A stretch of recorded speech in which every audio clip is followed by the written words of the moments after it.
Welcome back to the Sun and Moon Tarot. Today we will find what is good and what is hidden. I hope you're well and staying blessed, enjoying life wherever you are. This is a Cancer season read for my air signs. If you do have Gemini, Libra, Aquarius, highly aspected, this read is likely for you. Check out your other signs if it doesn't resonate. If it resonates and you have questions or you would simply like to book with me, you can do so at the email listed in the description box below. We will be using the Rider-Waite Tarot deck per usual for a read. You'll have 3 rows. The first row will be your recent past. The second row will be your current energy. The third row will be your future. Bottom of the deck holds the overall energy for your read or the theme for your seasonal experience. We'll grab a couple clarifying cards from the Rider-Waite Tarot deck, and we're also going to grab a specialty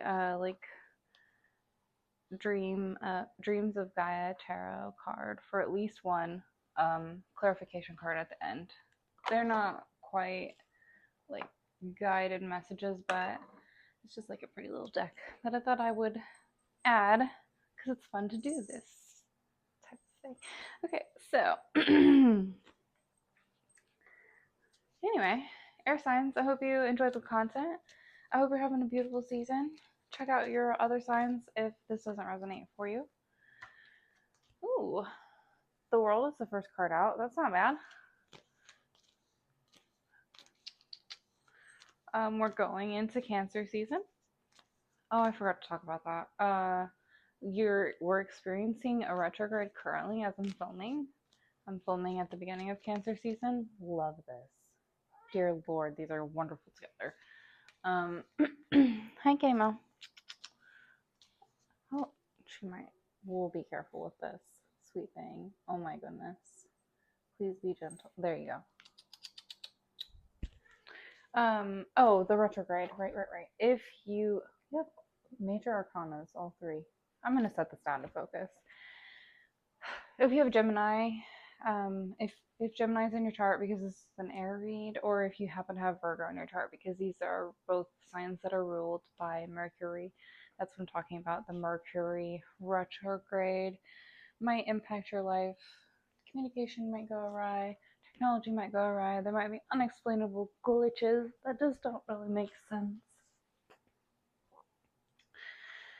Yeah, that's pretty much my experience with Mercury retrograde. I'm going to say this. A lot of readers will talk about how like a retrograde will bring back an ex. But to be clear, Mercury retrograde brings back anybody that can relate to a karmic lesson. So if you do have things that are karmic that need to be cleared, those are actually going to be what you're going to experience during this wonderful period of life. Anywho, excuse me. Absolutely love the recent past. The World, the Sun card, the Strength card. Beautiful, beautiful cards. A Leo could be a like major significance, and of course a Gemini as well. Excuse me.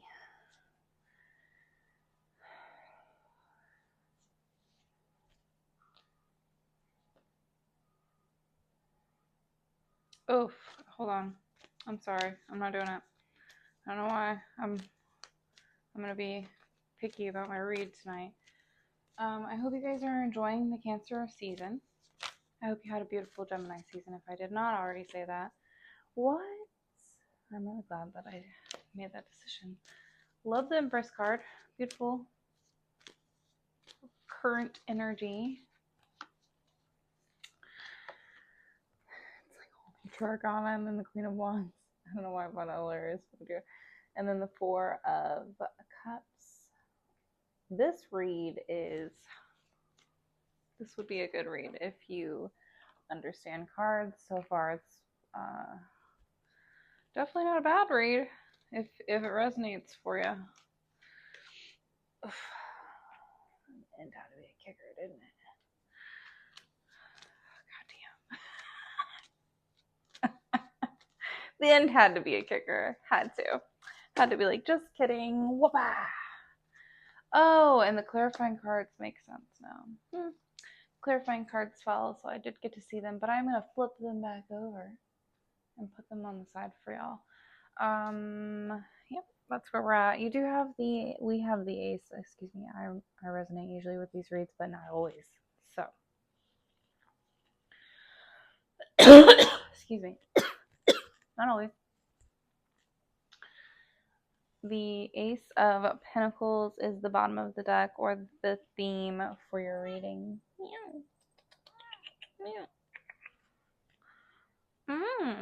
Sorry, I should not be talking to my cat during your read, but she's adorable. Yeah, she just is. Ace of Pentacles, any ace, I know I say this a lot on my channel, but it's because I'm trying to teach you about tarot. So, the ace, because I firmly believe that everybody can do it themselves if they put their minds to it. Anyway, ace of coins, any ace in general, right? That's what we're going to talk about first, is a gift, right? It's always a gift from the universe or God or gods, whatever you believe in. I'm not here to judge you or tell you what to believe. Just here to influence your brain and try to get you to think for yourself. That's the plan. Anyway, Ace of Coins specifically is the Ace of Earth. Third dimensional direction would be the energy you're looking for. It's going to be opportunity, prosperity, new venture. This could be what you're trying to manifest. This could be what you're manifesting during Cancer season. Love it. In the recent past, you had this is a good experience, to say the least. They are all major arcanas, so they're going to be opportunities that are appearing that are harmonious with the world card, opportunities and new ventures that arrive that are kind of, I'm so sorry, excuse me, they're going to feel like fulfillment. They're going to feel like cycles being completed in full, almost that Ouroboros. I know it's a wreath on the world card for the Rider-Waite deck. Excuse me. I'm so sorry, excuse me. But I mean, I would like you to focus on the fact that it's very similar to the Ouroboros symbol, and what I mean by that is like the continuous cycle of life. Excuse me. Dependent on the pantheon that you study or that of your culture. Excuse me. A lot of monotheistic cultures don't study like an idea of a barrier around Earth. So I'm not trying to like spiral at the beginning of our read, but here we go. The world card is going to depend on your culture, right? And I don't mean that in a weird way, because it, by definition and also by energy, is actually a spiritual card, an etherical card, representing fulfillment, harmony, and completion, like I already said. But the theory we're going to go off on with Ouroboros,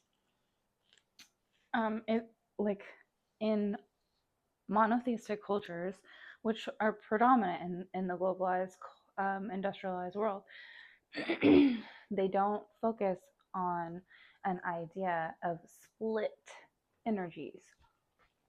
And when you look at pantheons with multiple gods or multiple energies, you do look at split energies. And one thing that's very important in many cultures is the Ouroboros, or the continuous cycle of life. And in many cultures, there's an idea of whether you believe this to be a universal serpent, a protector, a dragon that will break out of the moon. There's like a bajillion theories about what this could be. And it's really cool to research and just to think about how many different people have thought about this and what their conclusions have been or what their perceptions have been. Anyway, I love to chatter on and on about the Ouroboros theories because, like in, excuse me, in not necessarily in Egyptian culture is it believed that it would be a giant serpent, but he does bring on doom and destruction with that. Okay, so and I don't want to like misspeak about every single one because lots of them have this theory where it's a giant serpent of some sort. Anyway, this does not matter. I feel like this doesn't matter, but it's cool as fuck to think about. So apparently it matters. right? It matters to me. Anyway, whatever you believe in, okay, apparently really matters. And my little spiel is not to be like, you shouldn't be monotheistic. No, you be what you want to be. But it's also good to research all of the different belief systems if you can. But if you don't, if you can't, that's okay. It's all good. I'm not here to judge you. I'm just saying that it's a really interesting thing actually to, especially when you're talking about mythology, to research. Almost every pantheon has some form or another of an idea of this, whether you put it more in a perspective of a modernized theory where it's like a digitalized matrix type god, where it's like simulation theory, or whether you more so go like back to like like Sumerian and Mesopotamian like actual like mythologies. It just is a really interesting thing to think about, a whether it's a chaos destructor thing like it is in some cultures, or whether it's keeping us safe and in our like weird little bubble world. As we, I'm not supposed to say that yet, 'cause it's supposed to be my book. Stop. Right. Sorry. We're spiraling. I'm actually not going to talk about the other theory because I am, in fact, writing a book about that. So, we're going to shush. Now, the Sun and the Strength card actually are very, very significant cards. The Sun card is one of my favorite cards of the deck. I hope it's one of yours as well. If you're a Leo or a Gemini, it's going to be one of your favorite cards. Either way, though, it represents everything that's good. That's my joke at the beginning of the, that's my little spiel joke at the beginning of my channel, but the Sun is literally a representation of joy, success, celebration, and pleasure. It does represent pleasure being that of innocent pleasure, so we're not talking like anything adult. I'm going to leave it at that. This isn't the devil card, and I don't mean that in a bad way. I mean that in a way that is, this is innocent pleasure. This is having fun while gardening. This is having fun under the sun. This is having fun walking. Weird dog. This is having fun noticing the bees. Like, I'm not kidding. This is a different level of true, like, just like celebrating life in general when you're like living the path of following the light of the sun.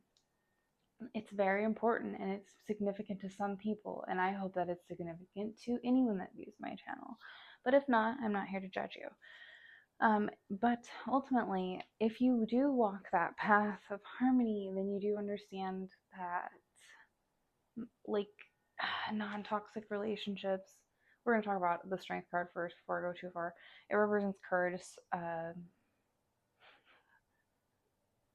inner strength, conviction, compassion. I like to call it my self-compassion card. I'm so sorry, my brain started doing a funny spiel off something that I really genuinely do not want to include on this video. So, the point being, these three cards are your reset paths, and they all are significant. They all matter in a major way. There's some sort, if it's going to resonate for you, somebody or people are having major opportunities, mostly air signs. And at the end of Gemini season, going into Cancer season, this is when it's going to resonate. They're going to be things that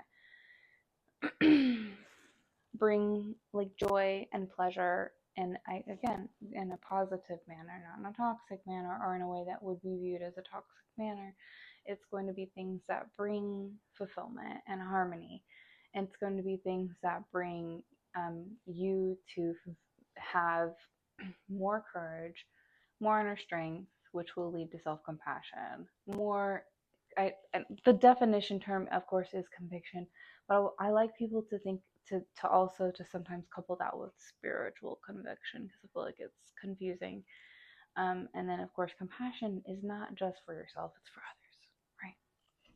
These three cards together are just, I can't get over it. It's very intense energy, and I've chatted on for a long time about our like the recent past, but yeah, whatever you view as completion, Like you're gonna have had opportunities, whether they're gonna be third dimensional. So while you have spiritual conviction with them, they're going to be third dimension opportunities, whether it's relationships or not. That doesn't matter. The point is that they bring fulfillment, they bring harmony, they bring like real innocent like joy, and pleasure. And because of that, they bring you to a place of having more inner strength and positivity. Lulu, please stop. Hey, get out of the toys. Sorry. She likes to eat. I do have to watch my cat because certain child toys become destroyed rather quickly. It's fine. I don't mind. It's hilarious usually. But I do like to correct her if I catch her doing it so that I don't have to get rid of things or fix them, dependent on the damage. So, anywho, the current energy is a beautiful row of very significant women: the Empress, the High Priestess, and the Queen of Wands. I just cannot get over how beautiful this read is. The Empress is a representation of beauty, fertility, nurturing, luxury, creativity. The High Priestess is going to be a representation of not just what is hidden, okay, but it's also like an inner knowing of what's hidden when you hear the word unconscious, okay? Because it's also a represent, because this card isn't just like unconscious thoughts, it's inner wisdom, it's wisdom in general, it's an inner voice, intuition, divine truth becoming clear through sometimes unconscious or subconscious thoughts. The High Priestess, of course, is a woman that does good downloads in terms of the etherical energy, and she is able to predict typically the future and other things. She's likely a tarot reader. She's likely someone that works with gods or a god. She likely serves in some way, shape, or form. The Queen of Wands, the Queen of Fire, the Queen of creative, passionate energy. Okay. She literally represents courage, determination, passion, joy. I'm so sorry I keep laughing. I'm not making that movie reference, but it's super funny that it keeps coming up in my head. Focused. I'm so sorry. Continuing on with that energy of there being an opportunity. So if you are those things, someone else is seeing it and potentially giving you an opportunity because of that. So that's really awesome.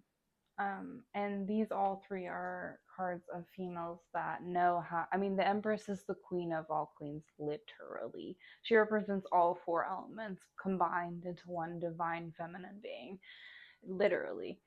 She is everything to do with nurture rather than action, right? She's the divine feminine.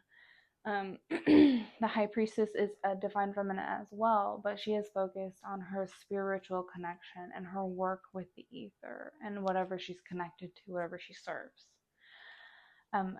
And the Queen of Wands, of course, is just a woman that is very powerful in a lot of different ways. You should research that if you'd like. A lot of people like to call her the woman that is going to be called a witch, the woman that is going to be able to manifest highest out of the queens, because of her fire element. She is likely to be able to create with life in ways that other queens are not. The three combined. I would like you to not necessarily focus on gender if that's offending you, because if these if these qualities represent you, then your gender doesn't matter. Okay, ultimately.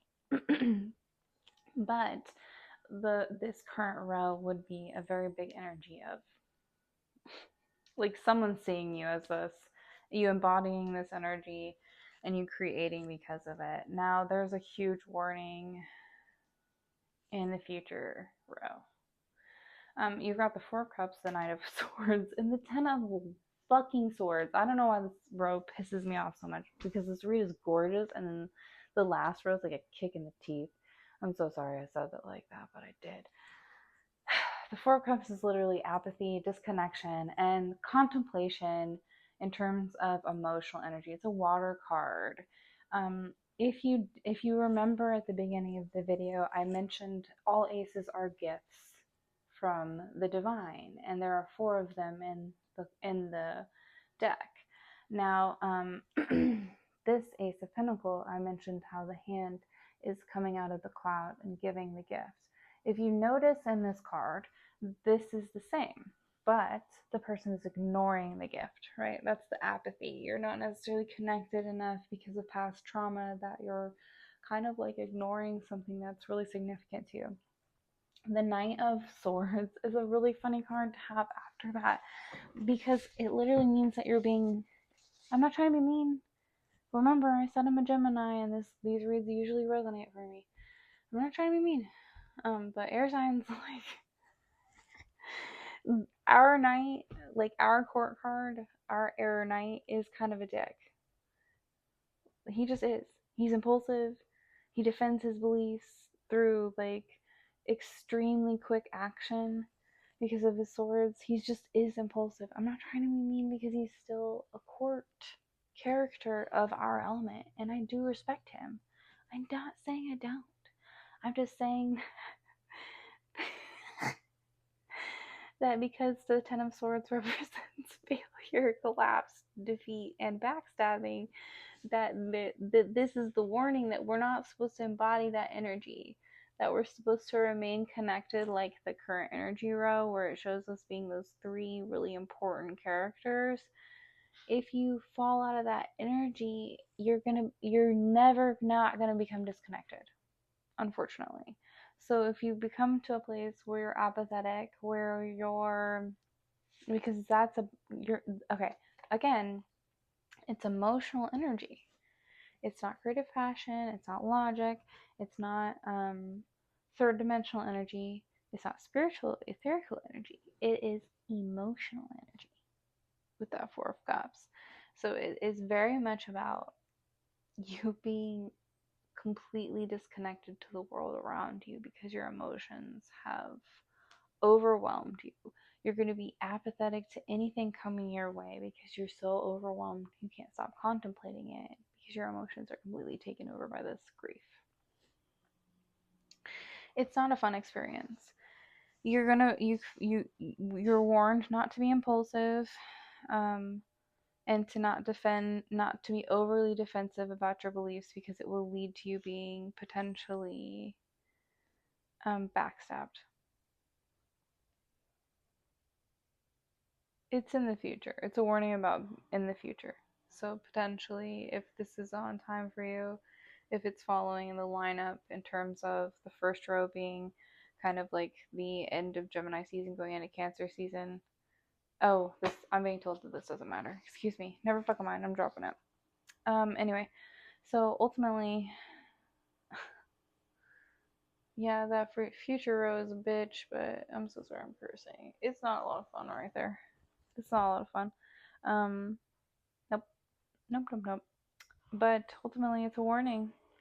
Like, potentially, if you're too defensive and you're too disconnected, you will potentially experience some form of backstabbing or just defeat in a way that you don't really expect, or failure, some form of collapse that's not like acceptable, or you don't really want to deal with it, or it's just not on the plan list, which is not ideal. Again, it's a weird row.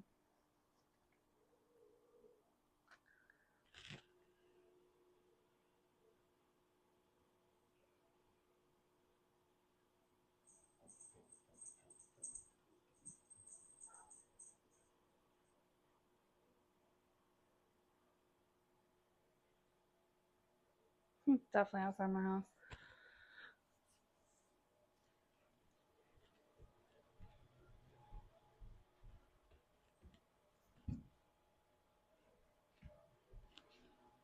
Anyway, I don't really give a fuck. So, clarifying cards. Lou, I swear to God, the candle is right there.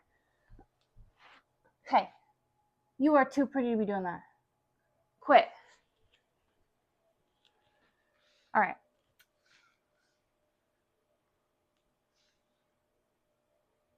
We have I don't give a fuck if somebody's being a creep. I'm like way too used to people being creepy. It's like so normal anyway. We have no triple numbers. I don't see any doubles either. We are going to move forward. Lilu, stop. We're gonna move forward with clarifying cards. I swear to God, girl, quit playing with me. Um, stop it. She keeps like jabbing at my toes. I know you cannot see this, but my cat has decided to lay out underneath the table and bat at my toes, which is funny, but it's also distracting. All right, clarifying cards. 7 of Swords, Page of Cups, 9 of Cups. So again, the reading was gorgeous, just gorgeous, and here we are. I don't know what to tell you. There's a warning here with the 7 of Swords, per usual. Obviously, you know not to be deceptive, or hope that you know this. I hope I don't really have to mom every fucking person I meet. But deception, trickery, tactics, and strategy are considered manipulation. If you're a normie, that's dark magic, and you shouldn't be doing it. It's bad. Okay? Do you really need to be told that? I feel like that's obvious, and no matter what you believe. Anyway, the 7 of Swords should not be a behavior that you're doing. Like, it's just not acceptable.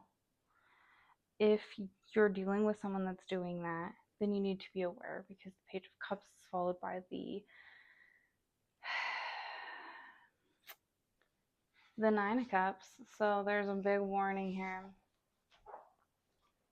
You do need to worry about any type of happy surprise potentially being manipulative. It's the Page of Cups, so it's the Page of emotion. And while you want to be like, well, it could be a happy surprise, it could be sensitivity, it could be dreamer energy, it could be, but it's also coupled with the 7 of Swords. The 9 of Cups is satisfaction, luxury, emotional stability. So my point is that if you're dealing with someone that is a liar, is deceptive, is potentially someone that uses manipulation of any format, do I really have to go into that? Do you really not understand what manipulation is? Someone that utilizes like gossip or stalking. There's like a million different types of ways to just be like ultimately manipulative. I really don't feel like I should have to list all of the ways. That just seems ridiculous. But the biggest warning is that if someone is manipulative with like a happy surprise, you do have to worry, because ultimately they're attempting to potentially steal emotional stability from you, or what they view as emotional stability. That's the warning. Don't be overly impulsive. If this timeline is working for you, you're gonna be you should not be. It's gonna be, let's see, end of Cancer season going into Leo season. So like when the cusp hits, you should not be. Yeah, you shouldn't be risking it with any of those opportunities, because it's potential that anybody that you work with is being deceptive. And the energy's already off. I mentioned the retrograde. I definitely mentioned it in this video. I know I did. So the energy's already off in terms of communication of all formats. Of all formats. Yep. Good luck. It was a beautiful read, the first 2 rows. I swear to God, it was gorgeous. And then we got hit with the bullshit. Oh, wait. We are going to do a clarifying card. We're going to do the Dreams of Gaia deck. I did forget I was going to pull from them. Here we are. What do you think? I don't know. That last round, the clarifying cards. It was such a good read. Yeah, just be aware. Just be aware at the end of the season. Like, for real, for real. I'm not kidding. I'm not kidding at all. You need to be very aware of anybody that's deceptive or tactical or that your intuitions warned you about, because, I mean, how many times do you gotta get burned? How many times do you gotta get burned to learn a lesson? How many times? Could be one if you want it to be. Alright, I'm done. However, we did get... Oh, look at that card. I forgot this is a very elemental deck. I love it. It's Heaven and Earth. That's the 9th card for their major arcana.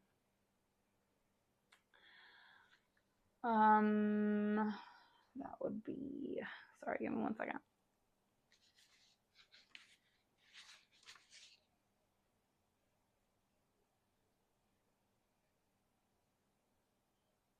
Are you sure?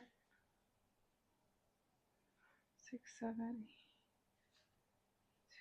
4, 6. Yeah, I'm pretty sure it's the Strength card in the...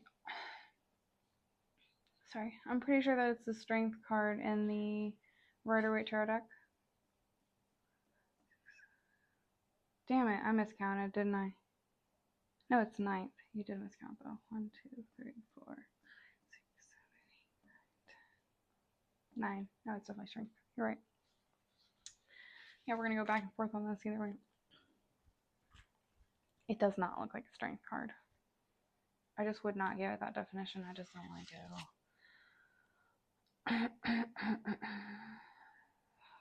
I don't want to give it 8, but I mean, okay, fine. The Strength card is courage, inner strength, conviction, and compassion. We did already talk about this card at the beginning-ish, right here. Remember that, if you remember that. This is supposed to be the definition of this card. So ultimately, your lesson is going to be finding self-compassion. All month is going to be super duper fun. At the end of the month, it's going to be a splash of fun. I'm being sarcastic. I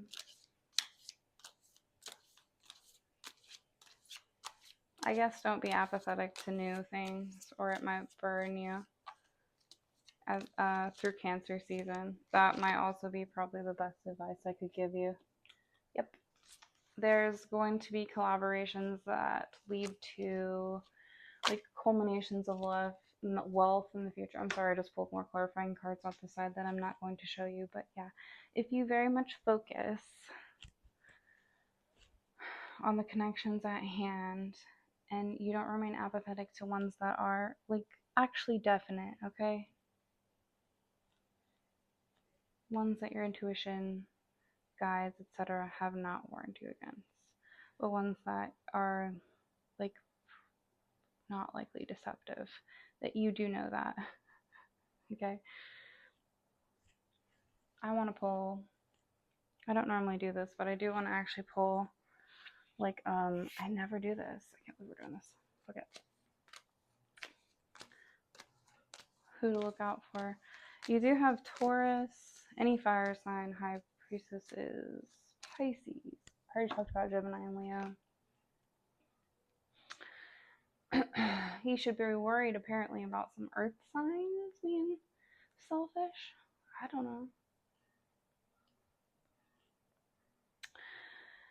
If you've got a Taurus, Capricorn, Virgo in your life potentially that you find to be deceptive, then they probably actually are being deceptive. So if you do view them as that,